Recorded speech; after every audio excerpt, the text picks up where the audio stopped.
Today we are at ZANEC presenting the book Gender-Based Violence and Functional Redress to Mr. George Hamusunga, the Executive Director of ZANEC, who did the foreword. Mr. George, thank you so much. Thank you very much. It's my pleasure. For accepting our request to do the foreword. Thank you very much.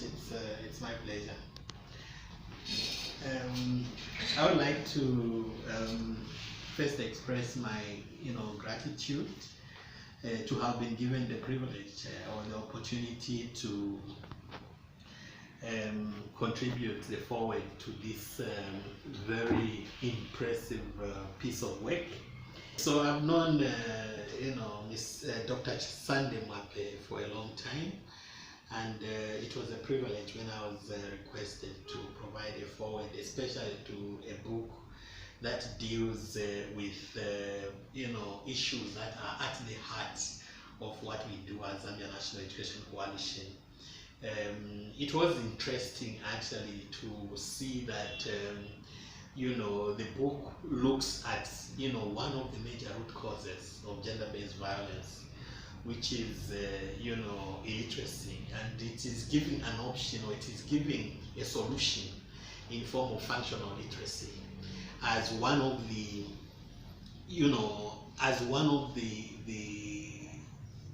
areas within education that we can use to try and address gender-based violence issues. As you know, much of gender-based violence actually happens because of the fact that there are a lot of inequalities in education.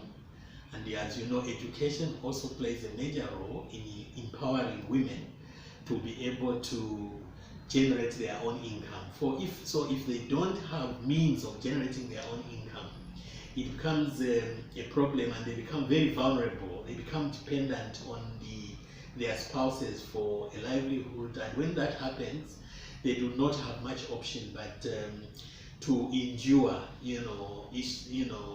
experiences of gender-based violence within their home, simply because they cannot do anything for themselves. But here now we are given, this book tries to give us a door that most women can use in order to ensure that they are empowered with the relevant skills that will enable that they acquire functional literacy, which will contribute, one, to their economic independence, as well as enable them appreciate their rights within their households, which is very critical actually in ending gender-based violence. As you know, much of what has made gender-based violence a problem is that most people do not know what it is, and most people also do not report, because they feel maybe if the husband is arrested, then they will have problems and they will have no food on the table.